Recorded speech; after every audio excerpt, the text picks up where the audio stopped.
So in this episode of the podcast, we are going to talk about that one thing that when I ask artists, tell me what's holding you back, either number one or number two is usually money.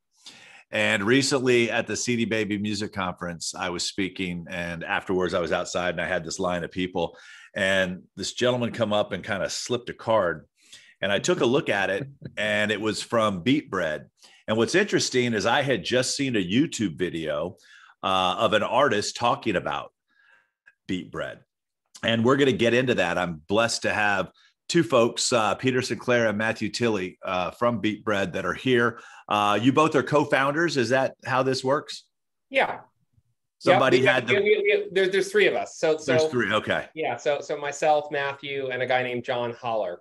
So Matthew is the music guy who's made his career in the music industry. I'm the accidental participant in the music industry. I'm the CEO. And John, my other co-founder, is our head of data science and tech. So we're a data-driven company. Everything we do is based on artist streaming, fan, social profile. We scrape the web for press mentions, and more than half our employees work in our data science team. Interesting. So as we get into what BeatBread is, and what excited me about this is that, artists at some point need to understand this is a business. At some point, they need to understand they have to start investing money.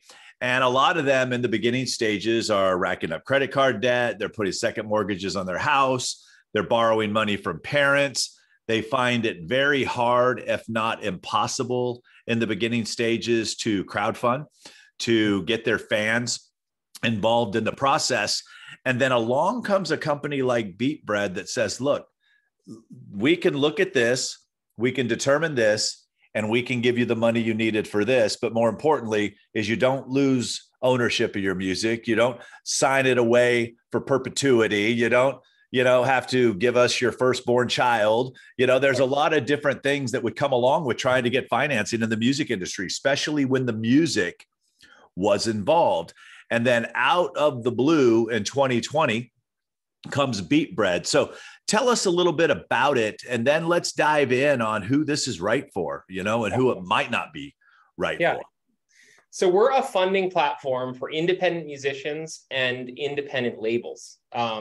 So we will fund an artist or a label based on their historical streaming and social footprint. What an artist is effectively doing is giving us a share of their streaming income, not their publishing, not their merch, not their touring, none of that, for a period of time. And every artist is different, but based on our estimates, we will give an advance against that revenue. It's not a loan in the sense that there's no interest. So if we're wrong about how much it's worth, A, there's no personal liability, but B, you're not going to rack up interest fees. And then even if you didn't sell it, the problem with loans is effectively you can end up selling your stuff forever if it doesn't perform. So that's what we do. We also will make advances on unreleased music. So everything we do right now needs to have some catalog component in it. Right. Sometimes we'll give more money for the new music than we will the catalog. Sometimes, it all depends. Everything's unique to the artist, but that's what we do. So we fund musicians and independent labels and allow them to keep ownership of their music. So what do you look for? So an artist comes to you and, and those of you BEAT bread, BREAD.com is the website. You can go on and fill out some information, but you're talking about somebody has 10,000 monthly listeners. So You're not saying 10,000 streams on a song. You're saying you have 10,000 monthly listeners. And based on our calculations, we feel we can give you $2,000. I'll use that as an example. Here's $2,000 for you to do marketing, to do whatever. It's like, that's one of the things where, unlike the grants that some countries give you these grants and they stipulate this is where the money has to be spent in order to get this grant. You're saying for X number of monthly listeners, we feel that we can advance you this amount of money. And then what happens? They pay that back. And then there's a certain time that you guys continue because you rolled the dice. You took the chance. Sure. Yeah. Yeah. So the way it works is we will make a prediction based on all that data. 10,000 is a pretty good estimate of our low bar. There are some artists who may have slightly less who can get an advance. Some may have a little bit more and they can't get an advance. You know, if you have 50,000 monthly listeners, you're going to be able to get an advance from us. But that's sort of a guideline. There's other factors. So the artist effectively lets us link into their distribution account. So that with CD Baby or DistroKid or InGrooves or 1RPM, whomever. And then we will collect the money. And every deal has a royalty rate. Okay. So what we did is we took a record contract, the standards of that, because what people understand. Sure. We took out the concept of forever ownership. And then we took out all the 360 part of it.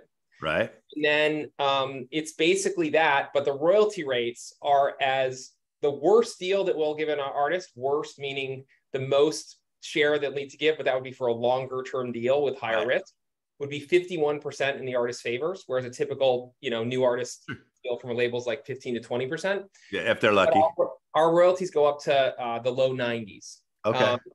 So the artist will recoup at that royalty rate. And then if they recoup faster than we predict, then we'll still keep some of the money. But once they're recouped, we'll pay through that royalty rate. So if you're at an 80% royalty rate, if they're recouped and it's a 3-year deal, but you recouped in 2 years, then once you recoup, then we would pay through 80 cents in the dollar to the artist. We keep 20. Then once you hit 3 years, would be over. Wow. If it took longer than 3 years to recoup, we will still collect. But then once it's recouped, the deal over. And as I said, there's no interest, there's no penalties or anything like that. Awesome. And how are you finding these artists? Because there's a lot of things that can happen. There's a lot of manipulation that can take place. Unfortunately, for a while there, everyone was teaching the artists how to pad their numbers, whether it be with Instagram followers or engagement or monthly listeners and things like that. What kind of research is being done on these artists outside of just this monthly? Because when you're trying to join a partnership, when someone's showing up to give you money, the last thing we want to do is invest in a liar. We don't want to go into a relationship with that type of person. So what are some of the other things that you're looking at? So artists that are listening to this can say, wow, okay, so I've got these monthly listeners, but I really don't have this part yet. What else are you looking at, Matthew, that you're thinking can help you make the right decision for both parties? Yeah. It's engagement, Rick. Go for it, Matt. That's the measure. And we can't give all the secrets of the data scientists away, but as Peter said, that's the most common job title at BeatBread is data scientist. They've built this algorithm and we pull in data from what is called Luminate now, used to be called Nielsen, right? We pull in from Chartmetric, we pull in from a whole bunch of places. And it's an artificial intelligence, right? So it's actually learning as time goes on, things to look for, trends to spot, and comparing them to the 100,000 other artists in the database. But engagement is always going to be the metric that will produce the highest valuation. Right? Because when there are real fans who are really engaged, who are listening multiple times a day, that's the most valuable thing you can have. And to speak to your point about liars, we did have a couple of artists early on where we've kind of made a nasty mistake, but thankfully it wasn't too much of an expensive mistake. And now that's built into the algorithm and we spot streaming fraud like instantly. Great. They'll just get a nice email saying, you're not for us, basically. And by the way, in most artists' defense, many artists are naive to the fact that the stream fraud is existing. Sure. They've been fooled by a company that is promising the moon in marketing. And in our experience, most artists don't know that it's actually happening. Not to say that we don't need to spot it, but sure. I don't think the artist in most cases is actually the villain. I spent a lot of time trying to explain to them that when someone puts in an email that they can guarantee you real fans for a certain rate to run, because if that were that easy, we would have millions and millions of superstars and everybody would be doing this. But I think sometimes with artists is that they've worked so hard on the creation of their craft that these other things that come along just look, hey, let us do this for you. Let us do this for you. We'll take care of this for you. And in life, that's just not how things work, and I think the true entrepreneurial minded artist see this, and something like you guys coming along is a great opportunity. One of the things that I kept hearing over and over and over in the videos that I watched, and the artists that were talking about BeatBread was, I had been researching various funding options for like a year. And when I found BeatBread, it just felt right. Tell me a little bit about that, because you talk to these artists more than I do. What are they referring to? So people that are out there doing their research, which I recommend, let's talk about that for a second, because that says a lot. I think I know one, Rick, and it sort of goes back to the point you were just making about artists being fooled by people telling them, we'll do this for you and we'll do that for you. We don't promise an artist anything. We offer a funding solution. We give them choices to make, and that's it. It's a funny little story we like to tell, but occasionally we have a manager who's still a sort of old school way of thinking of, tell me some of your success stories.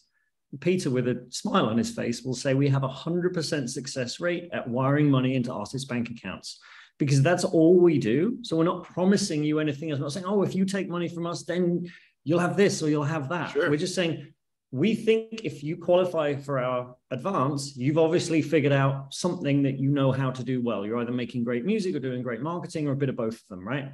And we're going to trust you with our money to go invest it and make your career better. But we're not promising we'll do anything else for you. Besides deliver the cash. Right. So the music business is full of people making promises, right? Sign with us and we'll do this. Pay me this money and I'll do this. I'll deliver you this. We don't promise anything. And so I think it's a really easy thing to trust, because we say, we'll give you an advance, and we do, and that's it. Right. And then the conversation's kind of over. So to me, I think that's part of the appeal. Well, I love that, because I'm in a different space, is that I teach, I create courses, I create trainings, I help people, and people will come back and they're like, well, what's the success rate of the people who do your course? I said, well, the people who do the course and have the music, because without the music, if I teach you marketing, we can't market a turd. I said, it's very good. I said, unfortunately, I can't control what you do with the information that you have.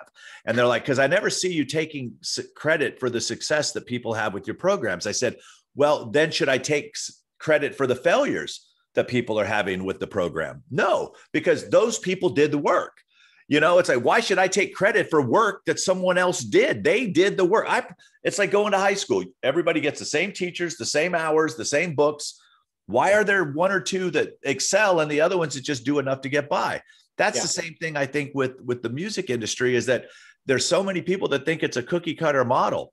It's unfortunate, because one of the things that I've been trying to help back with the grants we were talking about, in like Canada and things like that, as I said, you guys are giving people money for marketing and they have to spend it on marketing, but no one's teaching them how to market. They're going and buying a radio promoter and thinking that's marketing, or paying $5,000 for a PR firm and thinking that's marketing. And then they realize they've got nothing at the end.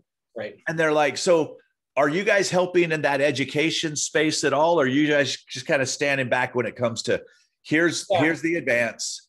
Yeah, I can take that. So a couple things. One, the vast majority, even though we don't put strings on our money, the vast majority of cases, we survey people, we see what they do, we see what happens after we get advances.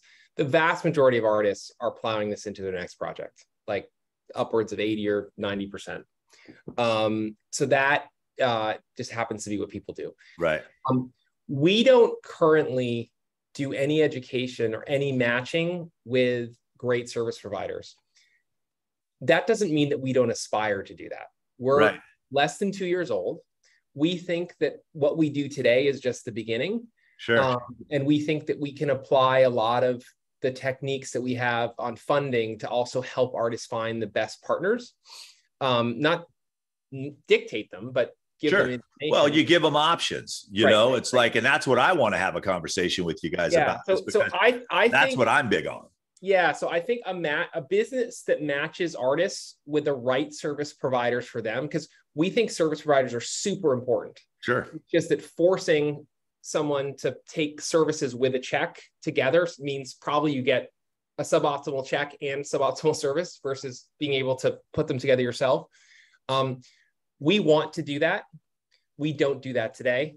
We plan to do that in the future. Well, and it's one of those things too, is I don't think you ever tell anyone what they should or should not do, but when you can provide resources to your community and they can sit there and go, wait, I was introduced to this marketer on the BeatBread Instagram page, or we sent out an email with a top 5 things to do when investing, and you're not telling them what to do. You're just sharing with them that information.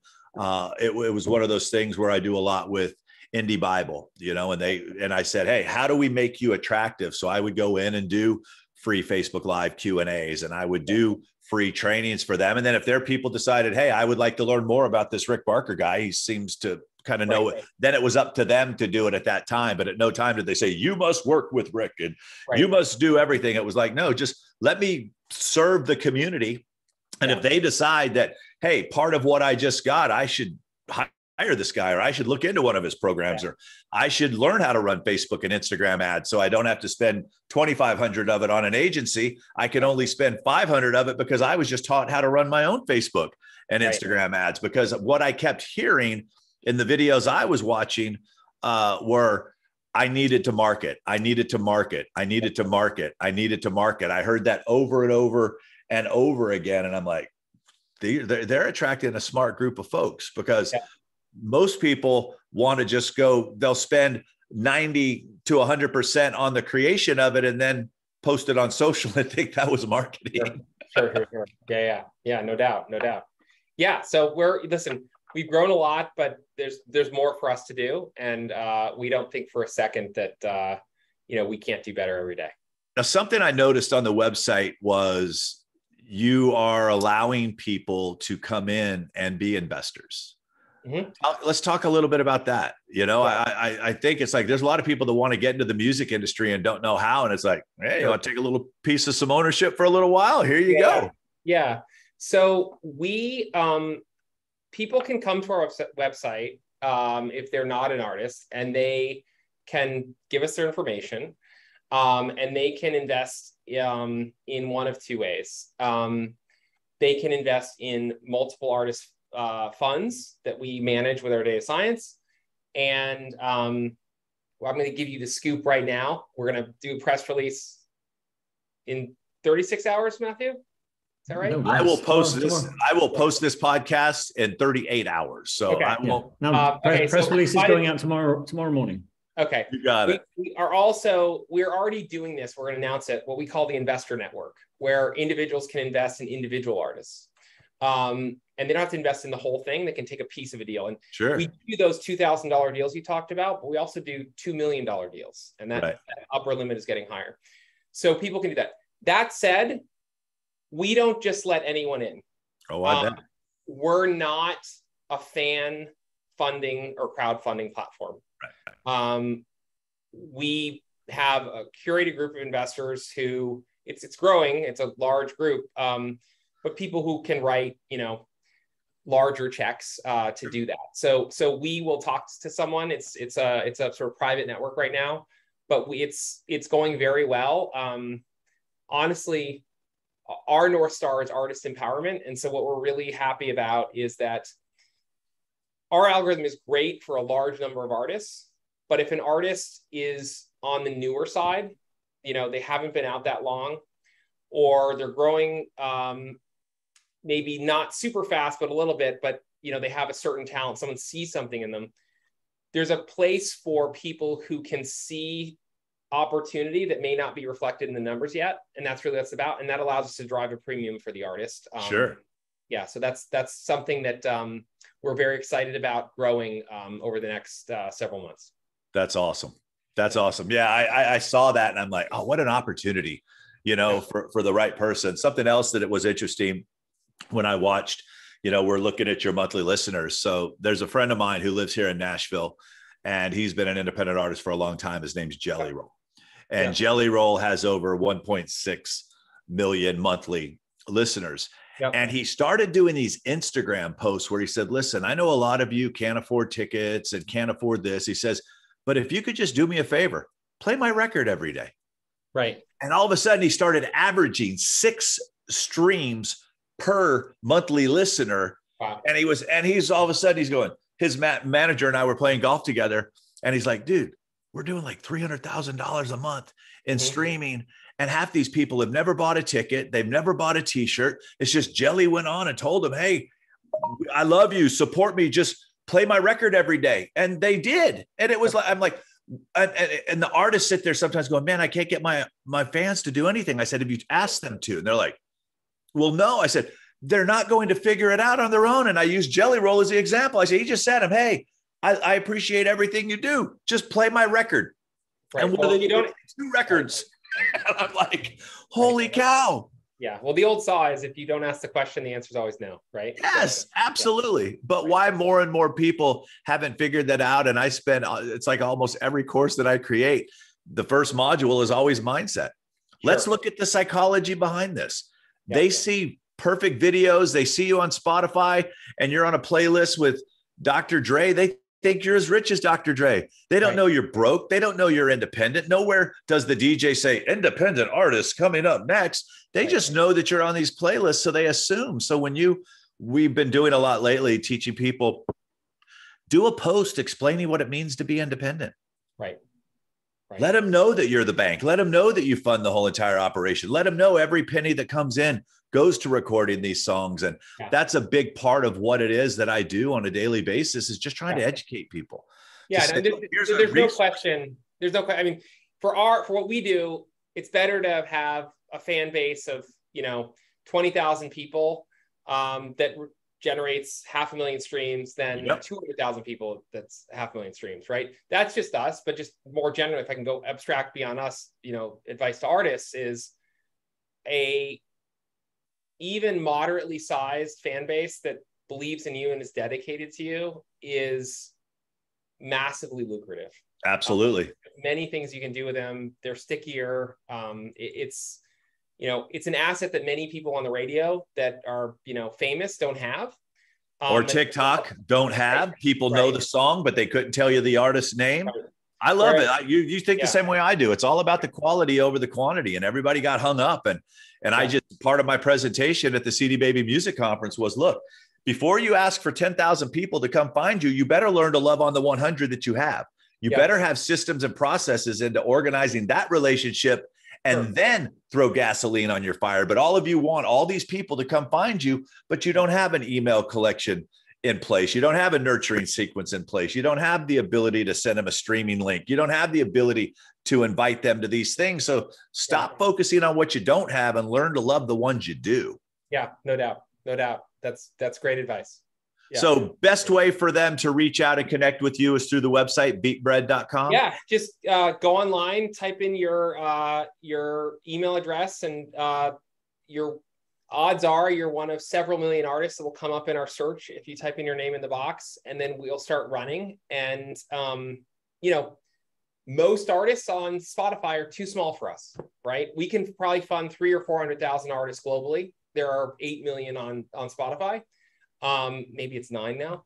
But that number is growing. And there's a chance that if it says you're too small, that you might get an email a couple of days later that we rerun the people that we think are too small through more sophisticated screens. And some of those people then will shake out. But it takes about 7 seconds once you're on our website to type in your name and your email address and hit let's go. And then the rest of the experience will digitally email, and on the website will guide you through the process. And then what is the process time-wise? If I come in and your AI determines that I'm the right fit for you, what's the amount of days before I'm funded? So just to go further on the process, Rick. So that within about 20 minutes, we're showing you some estimates of what we think you can get, right? We've asked you to give us a little bit more information. If you give us that information accurately, the estimates should be accurate. Okay. But then you proceed to the next screen where we ask you to upload reports from your distributor. We're asking for 6 months of super detailed reports. With most distributors, it's 2 or 3 clicks to download them, and you literally drag and drop them onto our site. Right, we then machine read all those files. It's normally 2 or 3 days before we come back to you, and we just bring you back to the site, and we're showing you now, instead of estimates, we're showing you confirmed offers on the site. If you like one and you accept it right there, we'll show you an offer letter, which is a PDF that you can email to yourself or download that really spells out the terms of the deal. We do the math for you.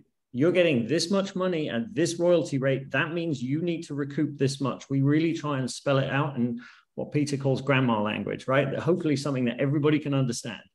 You read that, you still like that.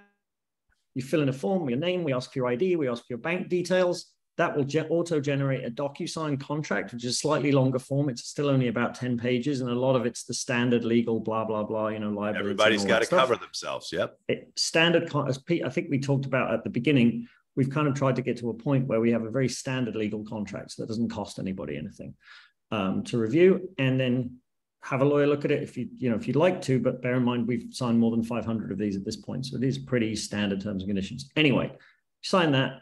Then the last part of the puzzle is we need to take over the income from your distributor. There's various ways of doing that, letters of direction, which again, we can help with all of that. We have a full operations team that helps with that. It's normally, I'd say, a 1 to 2 week process from the beginning to getting the money in your bank account. Sometimes it takes longer because there's stuff that gets in the way, or the artist has questions, or they change their mind, or they want to get on a Zoom with us and talk through. And I have a team that works for me that will get on a Zoom with an artist and talk them through their options and explain the contract and do all of those things. We did once do a deal in less than 24 hours. My head of operations gets very upset when I say that, because she's like, now everyone will expect that, and we can't do that. So yeah, and I think that if you look at it, I was telling somebody the other day, it's like your normal record contract takes anywhere from 3 to 6 months from going back and forth to the point where they even make the offer, and then getting the attorneys involved, and then going back and forth with the red lines and things. It could take anywhere from 3. We're trying to be in a place where this doesn't feel like a long drawn out process, but also nobody thinks of us as a, payday lender, get cash quick scheme where they can, oh my God, I need money tomorrow. And they're going to come to us, because that's not going to work for anybody. So a week, 2 weeks, something like that is fairly typical. Awesome. Anything you want to say in closing, either of you? Thank you.